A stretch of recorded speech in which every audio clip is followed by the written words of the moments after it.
We all think we know what rock bottom feels like. A lost job, a broken heart, an empty bank account, but you don't know the true weight of nothingness until you're shivering in a rain-soaked cardboard box under a concrete overpass, clutching a dead man's necklace as your only lifeline. Elias Caldwell had lost everything. He was a ghost haunting the streets of Seattle, invisible to the world that hurried past him, until a stranger's dying breath handed him a tarnished silver pendant. A pendant that wasn't just a piece of jewelry, but a key to a devastating secret one that would make him the most hunted man in the Pacific Northwest. The rain in Seattle doesn't just fall, it seeps. It finds its way through the thickest wool, past the seams of old boots, and settles directly into your bones. For Elias Caldwell, the rain was a constant, freezing companion. 2 years ago, Elias was a senior forensic accountant for a mid-sized logistics firm in Bellevue. He had a mortgage, a golden retriever named Barnaby, and a life that felt predictable. Then came the audit. Elias had found a discrepancy, a massive, gaping black hole of missing funds disguised as offshore operational costs. Before he could blow the whistle, the narrative was flipped. Falsified documents appeared on his hard drive. The firm's CEO, Richard Sterling, a man with powerful friends and a team of ruthless lawyers, didn't just fire Elias, he destroyed him. The ensuing legal battle drained Elias's savings, his reputation, and eventually his marriage. The bank took the house, Barnaby went with his ex-wife to Ohio, Elias went to the streets. Now, at 43, Elias was just another shadow in Pioneer Square. He survived on half-eaten bagels from dumpsters behind bakeries and the occasional grace of a Catholic charity. He had learned the agonizing art of invisibility. People don't look at the homeless, they look through them. It was a blistering Tuesday night in mid-November when invisibility saved his life. Elias was huddled in a shallow alcove behind a closed-down seafood restaurant, trying to catch the faint, warm exhaust from a nearby bakery's ventilation grate. The alley was pitch black, smelling of stale beer and rotting kelp. Just after 2 a.m., the silence was shattered by the harsh scrape of leather against wet asphalt. Footsteps. Erratic, heavy, and desperate. Elias pulled his knees to his chest, sinking deeper into the shadows. A man stumbled into the dim yellow pool of a distant street lamp. He was wearing a bespoke charcoal suit, the kind Elias used to see in executive boardrooms, but it was ruined. The fabric was torn, soaked in rain, and stained with something much darker. The man was clutching his side, his breathing a wet, ragged wheeze. Suddenly, a pair of headlights swept across the brick wall at the far end of the alley. A black SUV idled silently. The man in the suit panicked. He looked around wildly and collapsed against the brick wall, sliding down right next to Elias's alcove. Elias froze, his heart hammering against his ribs. He didn't want trouble. On the streets, trouble usually meant jail or the morgue. "Hey," Elias whispered, instinctively reaching out. "Buddy, you need an ambulance." The man jumped, his eyes wide with terror, when he saw Elias, a bearded, unwashed specter in a frayed military surplus jacket, some of the panic faded, replaced by a grim resignation. The man coughed, a wet, terrible sound, and grabbed Elias's wrist with surprising strength. His hands were freezing. "No cops," the man choked out. Blood bubbled at the corner of his mouth. "No, police. They own them." "Who owns them? You're bleeding out, man," Elias urged, trying to pull his wrist away, but the grip was like a vice. With trembling fingers, the dying man reached into his ruined shirt. He yanked hard, snapping a thick chain. In his bloody palm sat a heavy, tarnished silver pendant, shaped like an elongated teardrop and etched with complex, almost mechanical-looking Celtic knots. "Take it," the man whispered fiercely, pressing the cold metal into Elias's hand. "Don't sell it. They'll track it." "Find..." His eyes darted around the alley, losing focus. "Find Arthur. Tell him the ledger is. It's real." "Who is Arthur? Tell who?" Elias pleaded. "Nowhere to go," the man murmured, his gaze fixing on the rainy sky. "We have nowhere to go." The man's grip went slack. His head rolled to the side. He was gone. Before Elias could process the corpse lying inches from him, the unmistakable sound of car doors opening echoed from the end of the alley. Heavy boots splashed in the puddles. "Check the perimeter." He couldn't have gone far with a gut wound. A low, authoritative voice commanded. Survival instincts, honed by 2 years of dodging violent drunks and aggressive sweeps, kicked in. Elias didn't think. He shoved the heavy silver necklace deep into his jacket pocket, scrambled backward into the deeper darkness of a narrow service corridor, and ran. He ran until his lungs burned, until the rain washed the scent of blood from his nose, disappearing into the sprawling, invisible network of the city's forgotten spaces. The morning light was an ugly, bruised purple when Elias finally stopped walking. He found himself in a dingy public restroom at a transit center in Soto. The fluorescent lights flickered, buzzing like a dying wasp. Elias stood before the cracked mirror, splashing freezing water onto his face. He looked at his reflection, hollow cheeks, haunted eyes, a wild tangle of graying brown hair. He dried his hands on his pants and pulled the necklace from his pocket. It was heavier than it looked. The metal was dull, oxidized black in the deep grooves of the intricate design. It didn't look like a standard piece of jewelry. It looked industrial, forged rather than crafted. There were no seams, no hinges, no indication that it was anything other than a solid chunk of silver. Elias's stomach let out a violent, cramping growl. He hadn't eaten since a half-stale granola bar yesterday morning. The dying man had told him not to sell it. Don't sell it. They'll track it. But the dying man wasn't starving.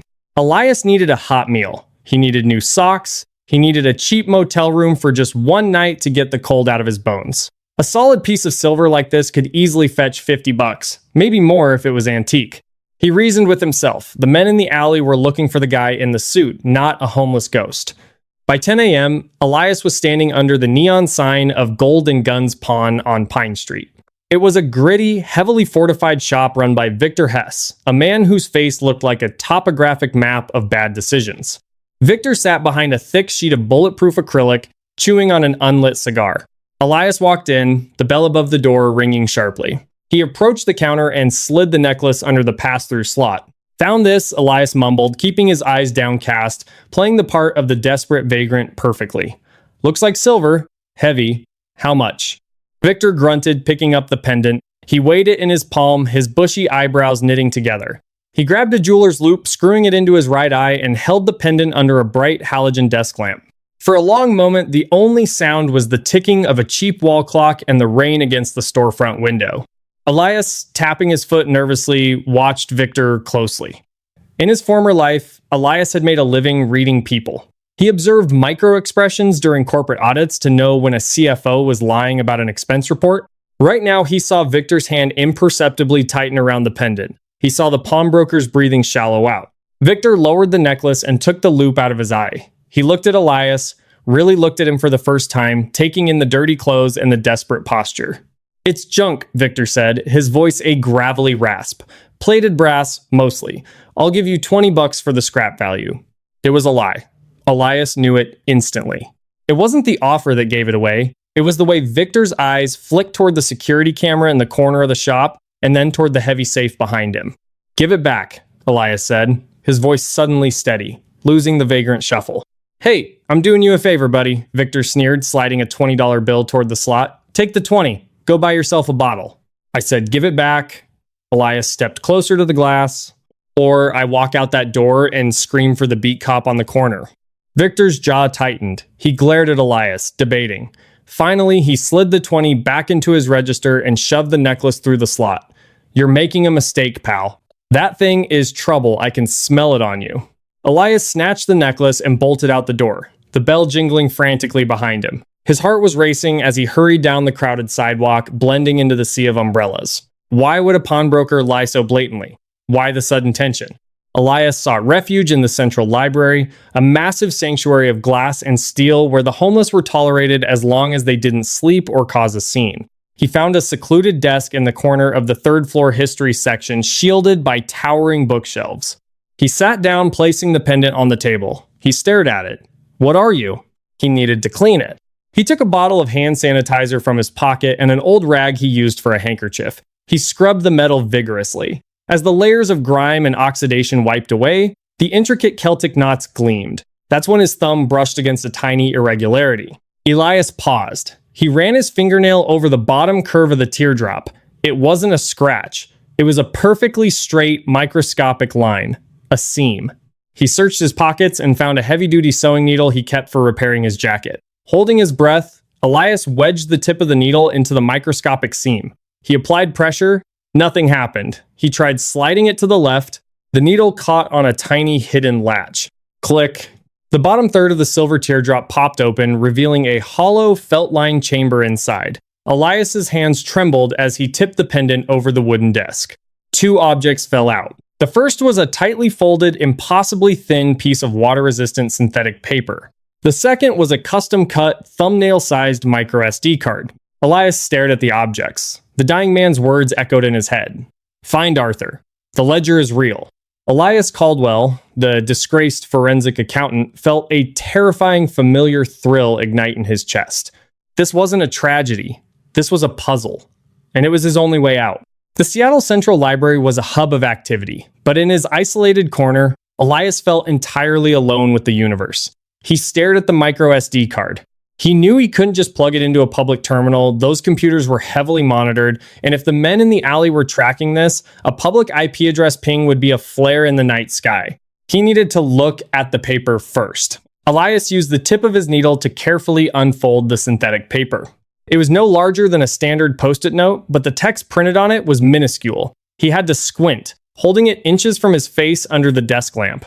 It was a list of coordinates, bank routing numbers, and a single address: 4218 Hawthorne Lane, Portland, OR. At the very bottom, in bold crimson ink, was a string of alphanumeric characters, an encryption key. He recognized the routing numbers.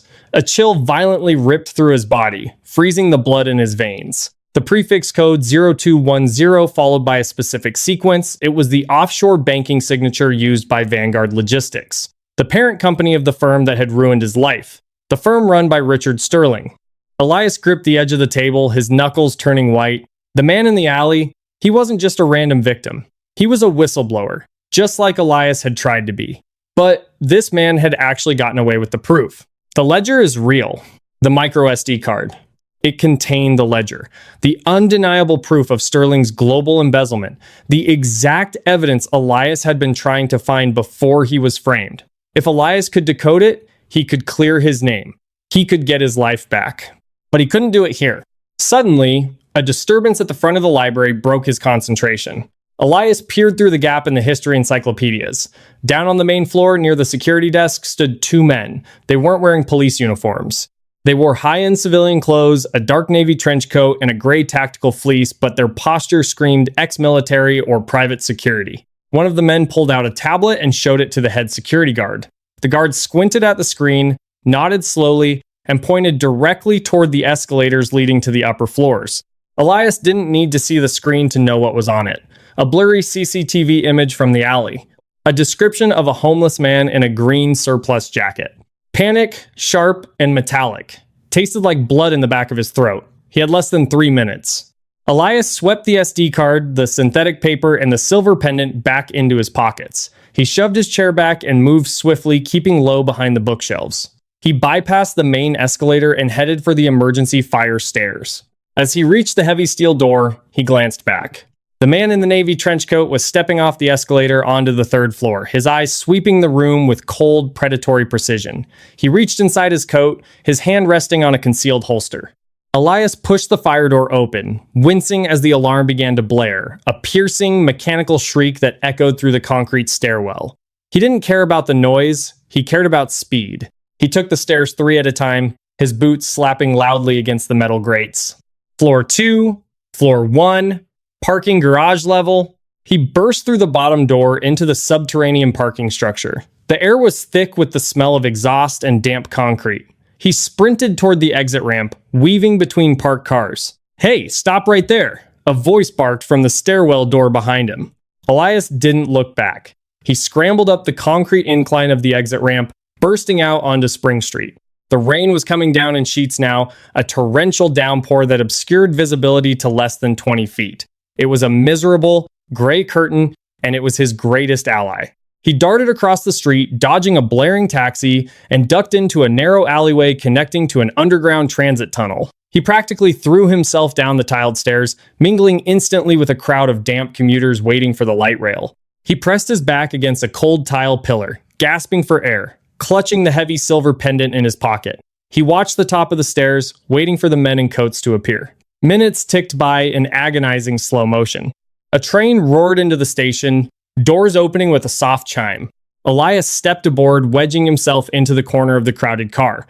As the train pulled away, accelerating into the dark tunnel, he finally allowed himself to breathe. He had no money, He had nowhere to go. But as his fingers brushed the cold metal of the necklace in his pocket, Elias Caldwell smiled for the first time in 2 years. He wasn't a ghost anymore. He was a man with a map, a key, and a target.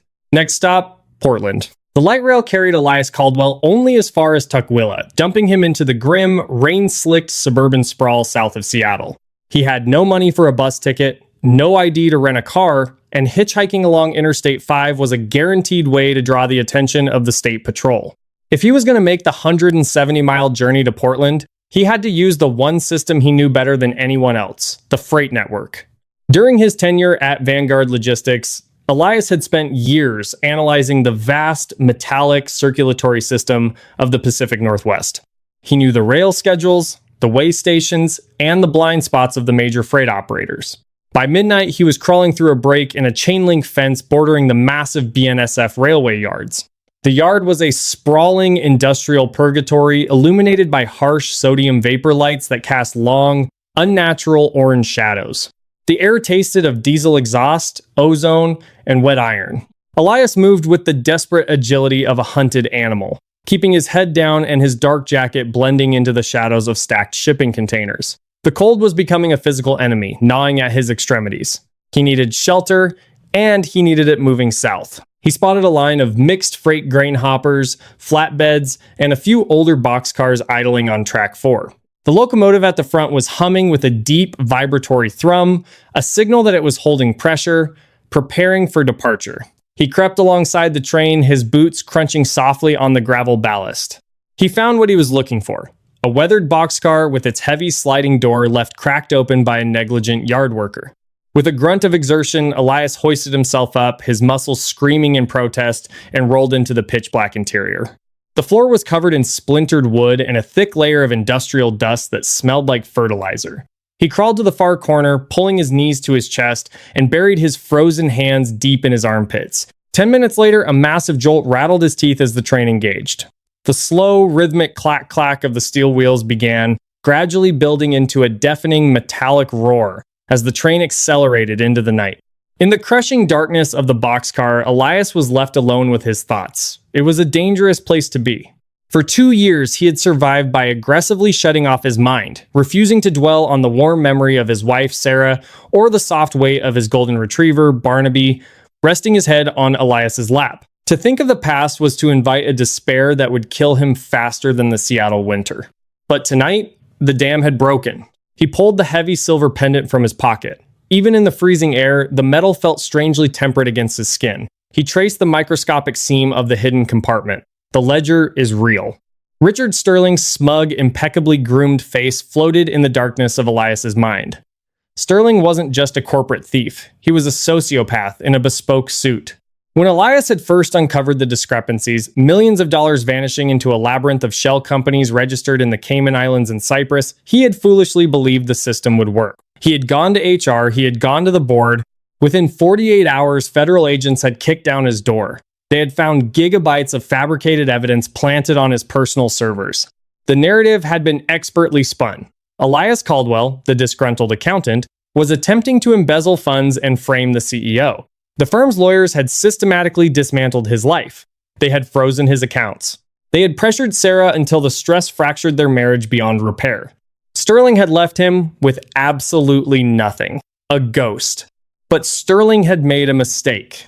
He hadn't killed him. And now, thanks to a dying man in an alley, Elias held the blueprint to Sterling's destruction. Elias unzipped the inner pocket of his jacket and carefully extracted the impossibly thin synthetic paper. He flicked his cheap plastic lighter. The small flame danced, casting chaotic shadows on the corrugated steel walls of the boxcar. He stared at the alphanumeric code at the bottom of the paper, the encryption key. 4218, Hawthorne Lane, Portland, or. Who was Arthur? Why would a whistleblower trust a random address in Oregon with a ledger worth billions? Elias thought back to the sheer scale of the banking routing numbers he had glimpsed. The prefix 0210 wasn't just any offshore account.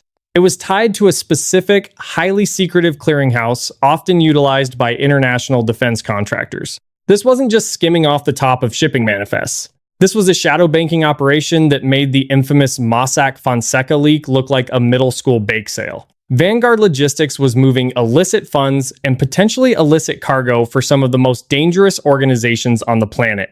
The lighter fluid sparked and died, plunging Elias back into the freezing dark. The journey was agonizing. The temperature plummeted as the train wound its way through the dense forests of Washington state. Elias shivered violently, his teeth chattering so hard his jaw ached. He drifted in and out of a brutal hallucinatory sleep, waking only when the train violently braked or shifted tracks. Hours bled into one another. Finally, the rhythmic clatter slowed. The sharp scent of pine needles gave way to the damp, slightly stagnant smell of a major river. They were crossing the Columbia. He had made it to Oregon. As the train crawled into the Brooklyn Yard in southeast Portland, the sky was beginning to turn a sickly, bruised gray. The rain had followed him south, falling in a fine, freezing mist. Before the train could come to a complete stop, Elias threw his weight against the sliding door, widening the gap just enough to squeeze through. He hit the wet gravel hard, scraping his palms and tearing the knee of his already ruined pants. He didn't stay down. He scrambled up the steep gravel embankment, pushing through a thicket of wet blackberries that tore at his jacket until he spilled out onto a quiet residential street. He was cold, starved, and bleeding, but his mind was sharper than it had been in years. Portland was waking up. Delivery trucks rumbled down the wet streets, and the smell of roasting coffee drifted from corner cafes, a torturous scent for a man who hadn't eaten a hot meal in days. Elias kept his head down, navigating the grid of the city, moving steadily eastward toward the Hawthorne district. Hawthorne Boulevard was a vibrant, eclectic artery lined with vintage boutiques, used bookstores, and bohemian cafes. But Elias wasn't looking for a coffee. He was checking the street numbers. Sitien eBay, Woosher, 4,200. He turned down a narrow, leafy side street. Hawthorne Lane was much quieter, shadowed by towering, moss-draped oak trees. At the end of the block, sandwiched between a dilapidated Victorian home and an overgrown vacant lot, sat a narrow, weathered storefront. The painted lettering on the clouded glass window read, Pendleton Horology and Antiquities, repairs by appointment only. The shop looked like it hadn't been open since the late 90s. Dust caked the window displays, obscuring the silhouettes of grandfather clocks and brass gears. Elias stepped up to the recessed doorway and tried the handle. Locked. He knocked. A sharp, urgent rapping on the thick glass. Nothing. He knocked again, harder, his bruised knuckles stinging. Go away. We're closed. A muffled, gravelly voice barked from inside. Arthur, Elias shouted, leaning close to the glass. Arthur Pendleton, I need to speak to you. Silence. I have a silver pendant, Elias yelled, looking over his shoulder at the empty street. A teardrop with Celtic knots. It has a hidden compartment. The silence stretched for 10 agonizing seconds. Then Elias heard the heavy, metallic sliding of a deadbolt, followed by the clatter of a chain lock. The door opened a few inches. Standing in the gloom was a man in his late 60s. He had wild, thinning white hair, a thick pair of magnifying jeweler's spectacles pushed up on his forehead, and a face lined with deep, paranoid exhaustion. In his right hand, resting casually but firmly against his hip, was a sawed-off double-barrel shotgun. Who the hell are you? Arthur demanded, his eyes darting frantically past Elias, scanning the street. My name is Elias Caldwell. I was given the necklace 2 nights ago in Seattle, by a man who... Elias hesitated, the weight of the news suddenly heavy in his throat, by a man who was dying. Arthur's face went entirely slack. The shotgun dipped slightly. The paranoia in his eyes fractured, replaced by a sudden, devastating grief. He didn't ask how the man died. He didn't ask what he looked like. He just stepped back, leaving the door open. Elias stepped inside. The shop smelled intensely of brass polish, old wood, and ozone. The walls were lined with thousands of clocks, pocket watches, mantle clocks, cuckoo clocks, but none of them were ticking. The silence in the room was absolute, heavy as a shroud. Arthur walked behind a heavy mahogany counter and set the shotgun down. He braced his hands on the wood, his head bowed. He told me he was burned. He told me Vanguard knew he was copying the drives. I told him to run. I told him to get on a plane to Reykjavik and never look back. Who was he? Elias asked softly. Silas, Arthur whispered, his voice cracking. My younger brother. He was the lead systems architect for Vanguard Logistics' internal network. Elias felt a cold shock of realization. The man in the alley wasn't an accountant. He was the architect of the very system Richard Sterling used to hide his money. Silas had the master keys. He gave me this, Elias said, placing the heavy silver pendant on the glass counter, and these. He produced the micro SD card and the synthetic paper with the encryption key. Arthur stared at the items for a long time. Then he reached under the counter and pulled a lever. A massive, antique bookshelf at the back of the shop groaned, sliding smoothly to the left on hidden tracks, revealing a reinforced steel door. "Get in," Arthur said, his voice instantly hardening back into the paranoid tone. Elias followed the watchmaker into the back room. The contrast was jarring. While the front was a dusty relic of the 19th century, the back room was a state-of-the-art Faraday cage. Copper mesh lined the walls and ceiling. A massive server rack hummed in the corner, and a desk held 3 high-resolution monitors connected to a heavily modified, air-gapped laptop. "Silas and I designed this protocol," Arthur said, taking the micro SD card and sliding it into a custom USB reader. "If he gave you the key, it means he trusted you with his dying breath." "Why?" "He didn't trust me," Elias said bitterly, pulling his damp jacket tight around his shoulders. "I was just the only person hiding in the alley when they shot him. But I know Vanguard. I know Richard Sterling. I was their senior forensic accountant until they framed me for their embezzlement." Arthur paused, his fingers hovering over the keyboard. He looked at Elias with a newfound sharp appraisal. "Caldwell, I remember your name. Silas mentioned you. He said you were too smart for your own good. You stumbled onto the slush fund." "I stumbled onto a fraction of it," Elias corrected. "I need to see what's on that drive, Arthur. I need my life back." Arthur turned back to the screens. He typed in the alphanumeric sequence from the synthetic paper. The screens went black for a second, then exploded into a cascading waterfall of data. Spreadsheets, routing numbers, encrypted emails, and scanned manifests scrolled faster than the eye could read. Arthur hit a few keystrokes, freezing the data flow, and opened a master directory file. Elias leaned over Arthur's shoulder. His trained eyes immediately began parsing the columns and rows. It was beautiful, it was terrifying, it was the holy grail of financial corruption. "My God," Elias breathed. "It's not just Vanguard, they're a front." "A front for what?" Arthur asked, squinting at the screen. "Look at these destination accounts." Elias pointed a trembling finger at the monitor. "Account 774B in Geneva. Account 901, Alpha in Nassau. These aren't corporate accounts. These are sovereign wealth structures. Sterling isn't stealing from Vanguard.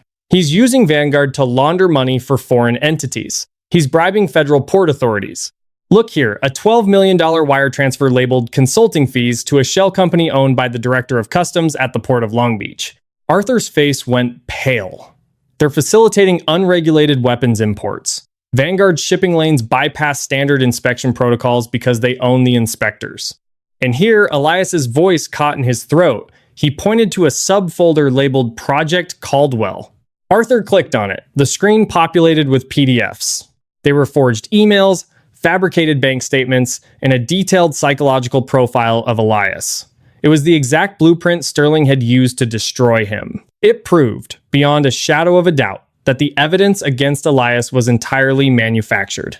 A heavy emotional weight lifted off Elias's chest, replaced instantly by a burning, white-hot fury. He had the proof. He had the weapon to take Sterling down. "We need to copy this," Elias said urgently.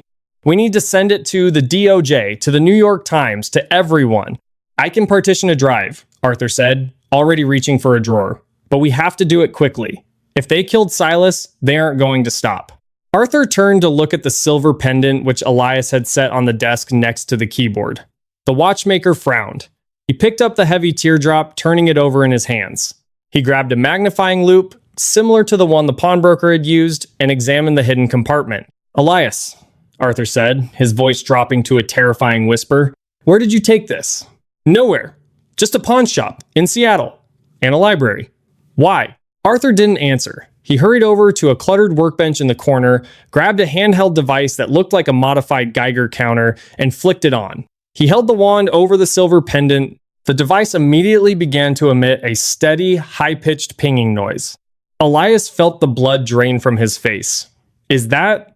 "It's a localized passive RFID tracker," Arthur said, his eyes wide with horror. "It's embedded directly into the silver casting. It doesn't use a battery. It pings off localized cell towers and Wi-Fi networks when it comes into contact with body heat." Silas didn't know. He wouldn't have given it to you if he knew. Elias remembered the pawnbroker in Seattle. The man hadn't just recognized it was trouble. He had likely had a scanner behind the glass and realized he was holding a beacon. He remembered the men in the library. They hadn't checked the cameras first. They had followed the signal. How accurate is it? Elias asked, backing away from the desk. Down to a 3-meter radius, Arthur said, rushing to the server rack to initiate the data transfer. It pings every time it connects to a new network. Elias thought about the train ride. The freezing cold had probably kept his body heat from triggering it constantly, but he had been holding it on the street in Portland. He had held it in his warm hand as he knocked on Arthur's door. Suddenly, the heavy, muffled silence of the shop was shattered. From the front room, beyond the steel door and the false bookshelf, came the horrific, splintering crash of the front door being kicked off its hinges. The sound of heavy, tactical boots hit the wooden floorboards, followed by the terrifying metallic clack of assault rifles being racked. "Clear the front! Check the perimeter! We have a live ping in the structure!" a voice roared. It was the same authoritative voice Elias had heard in the alley in Seattle. Arthur's eyes met Elias's. The watchmaker's hands were shaking as the progress bar on the screen slowly ticked to 15%. They were trapped in a steel box, and the ghosts of Vanguard had just arrived to finish the job. The heavy steel door of the Faraday room shuddered violently. A concussive boom echoed through the tight space as a breaching charge detonated against the exterior false bookshelf. Dust and splinters rained down from the copper mesh ceiling. "Transfer at 30%, Arthur said, his voice eerily calm. The paranoid watchmaker from 5 minutes ago was gone, replaced by a man who had suddenly accepted the absolute finality of his situation. Elias watched the progress bar on the monitor inch forward. 32%. He looked back at the steel door. A distinct, high-pitched whining sound pierced the air. A glowing orange dot appeared in the center of the metal, rapidly expanding into a blistering circle. "Thermal lance," Elias choked out, stumbling back from the intense heat radiating into the small room. "They're cutting through the locking mechanism. Arthur, we need to abort. We have enough to put Sterling away." "No," Arthur replied firmly, his eyes fixed on the screen. "You have enough to put Sterling in a minimum security resort. The back half of this drive contains the encrypted ledgers for the foreign intelligence assets. If you don't get the whole drive, Sterling's international partners will simply have him assassinated to tie up loose ends, and they will hunt you until the end of your days. You need the whole ghost. You need to pull the entire house down so there's nowhere left for them to hide." 50%. The steel door groaned. Molten metal dripped onto the wooden floorboards, igniting small, sputtering fires. Arthur turned away from the monitors. He walked over to a heavy iron floor safe tucked beneath his workbench. He didn't open it. Instead, he gripped the heavy iron handles on either side of the safe and, with a grunt of exertion, pulled the entire unit forward. It slid on concealed, greased tracks. Beneath it lay a square wooden trapdoor. "My grandfather ran bootleg whiskey from the Willamette River during Prohibition," Arthur said, hauling the trapdoor open. A wave of damp, frigid air smelling of river sludge and old brick wafted up into the room. This drops into the old municipal storm drain network. Follow the tunnel north. Keep taking the left forks. It will spit you out near the Hawthorne Bridge outfall. "I'm not leaving you," Elias said, his chest heaving. "Come with me. We can both fit." Arthur shook his head slowly. He walked back to the desk and picked up the heavy, tarnished silver pendant. He held it up to the harsh fluorescent light, watching the intricate Celtic knots gleam. "Silas designed the network. He knew the risks. He paid for it," Arthur murmured. "I spent my whole life fixing broken timepieces, Caldwell, but you can't rewind the clock. If I go down that hole with you, the RFID tracker goes with us. They have scanners. They'll just follow us above ground and ambush us at the outfall." "Then leave the necklace," Elias pleaded. "If I leave it on the desk, they find it in 2 seconds, realize it's a decoy, and start sweeping the perimeter. They'll find the tunnel." Arthur slipped the heavy silver chain over his own neck. He tucked the teardrop pendant beneath his shirt directly against his chest. "I have to keep the beacon moving. I have to make them think I'm the one they're hunting." 85%. The thermal lance broke through the final layer of the deadbolt. The massive steel door began to warp inward under the pressure of a hydraulic ram. Arthur walked over to his shotgun, picking it up with a terrifying steady grace. He broke the barrel, checked the 2 massive brass-capped shells, and snapped it shut. 99%, 100%. Transfer complete. Arthur yanked the micro SD card from the reader. He pressed it into Elias's palm, folding Elias's bruised fingers over it. "Take the ghost, Elias," Arthur said, his eyes locking onto Elias's with a fierce, burning intensity. "Make them bleed." The hydraulic ram snapped the final hinge. The steel door violently kicked inward, slamming against the server rack. Smoke and sparks flooded the room. "Go!" Arthur roared, racking the shotgun and turning toward the breach. Elias didn't hesitate. Survival was a ruthless instinct. He threw himself into the trapdoor, sliding down a steep, slick brick chute into absolute darkness. As he hit the stagnant water at the bottom of the tunnel, the deafening roar of a 1-2 gauge shotgun blast echoed from the room above, immediately answered by the terrifying, sustained chatter of suppressed automatic weapons. Elias clamped his hands over his ears, his eyes stinging with tears. He scrambled to his feet in the knee-deep, freezing water and ran. He ran blindly through the pitch-black tunnel, trailing his hand against the slimy brick wall to guide himself. He took the left forks just as Arthur had said. The sound of gunfire faded, replaced by the rushing noise of municipal water and the heavy thud of his own heart. He ran until his lungs burned and his legs went entirely numb. After what felt like hours, a faint crescent of gray light appeared in the distance. The air grew significantly colder, smelling of the river and engine oil. Elias stumbled toward the light, finally pushing his way through a rusted iron grate. He tumbled out onto the muddy riprap banks of the Willamette River. Above him, the massive steel girders of the Hawthorne Bridge loomed in the bruised morning light. Commuter traffic roared overhead, entirely oblivious to the man who had just crawled out of the underworld. Elias collapsed onto the mud. He opened his clenched fist. The tiny black micro SD card sat in his palm. It was the size of a fingernail, but it held the weight of an empire. Arthur was gone, Silas was gone. The only thing left was the reckoning. Elias Caldwell didn't go to the police. The police were a localized entity, easily corrupted, easily bought by men with Vanguard logistics resources. The men who had stormed Arthur's shop weren't street thugs. They were highly trained, privately funded operators. If Elias walked into a local precinct, he'd be dead in a holding cell before midnight. He needed federal power. Specifically, he needed someone who had a personal vendetta against Richard Sterling. 3 years ago, during his tenure at Vanguard, Elias had read a brief article in the Wall Street Journal about a massive Department of Justice antitrust probe into West Coast shipping conglomerates. The probe had been aggressively spearheaded by an assistant United States attorney based out of Seattle. The case had ultimately been dismissed on a suspicious technicality, and rumors circulated that the AUSA had been stonewalled by higher-ups directly influenced by Sterling's lobbying arm. Her name was Rebecca Harding. Elias washed his face in a public fountain at Tom McCall Waterfront Park. He used the $20 bill Victor the pawnbroker had tried to bribe him with to buy a cheap prepaid burner phone from a convenience store. He sat on a damp park bench, dialed the Seattle directory, and asked for the Edith Green Wendell Wyatt Federal Building in Portland, hoping she had jurisdiction or contacts there. It took him 20 minutes of navigating bureaucratic phone trees, posing as a legal aid, to finally get a direct line to her office. Harding, a sharp, no-nonsense voice answered. 2 years ago, you tried to subpoena the offshore routing ledgers for Vanguard Logistics, Elias said, his voice dropping an octave. Your warrant was blocked by a federal judge who sits on the board of a charity entirely funded by Richard Sterling. There was a heavy pause on the line. Who is this? My name's Elias Caldwell. I used to be Vanguard's senior forensic accountant. Sterling framed me to cover his tracks.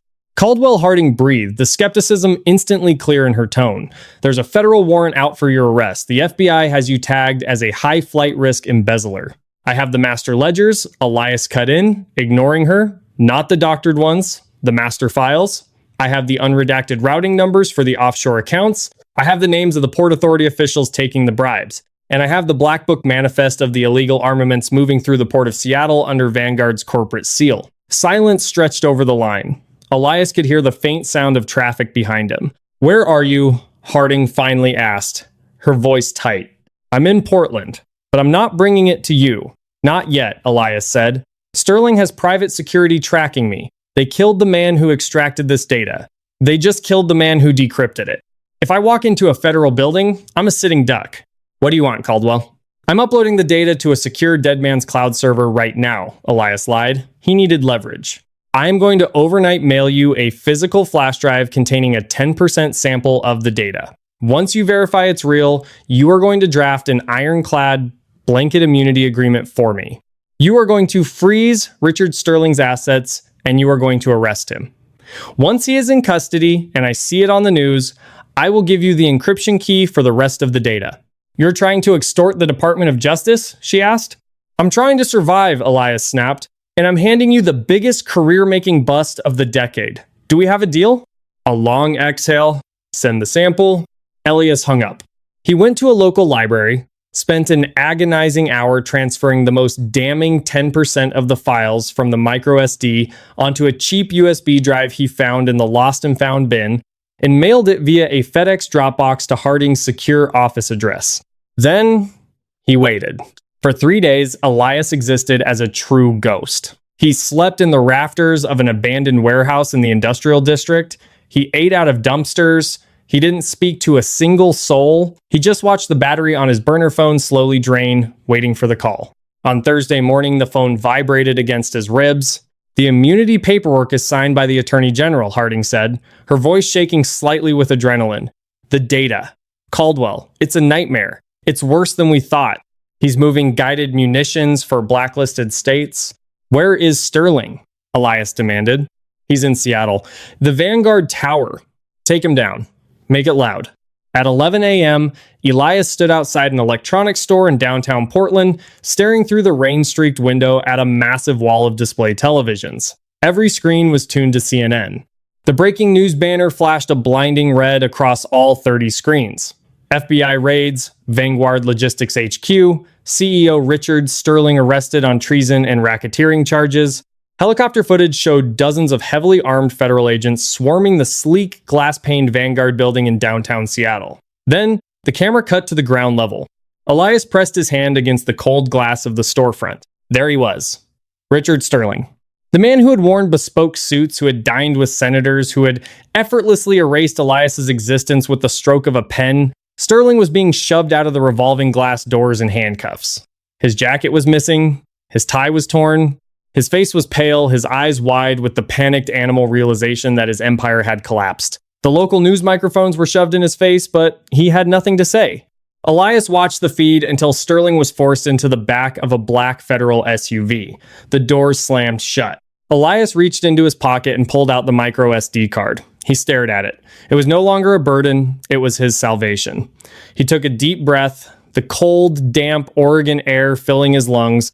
It was the first time in 2 years that the air didn't feel suffocating. He turned away from the television screens and began the long walk toward the federal courthouse. He wasn't a ghost anymore. He was Elias Caldwell, and he was finally going home. What a journey. From the freezing, rain-soaked alleys of Seattle to the tense, high-stakes standoff in a hidden Portland watch shop, Elias Caldwell's story proves that sometimes the most extraordinary secrets are carried by the people society ignores the most. Elias lost everything to corporate greed. But with a strange silver necklace, he found the courage to bring down an empire. But it makes you wonder how many other secrets are hiding in plain sight, tucked away in the pockets of strangers we pass on the street every single day.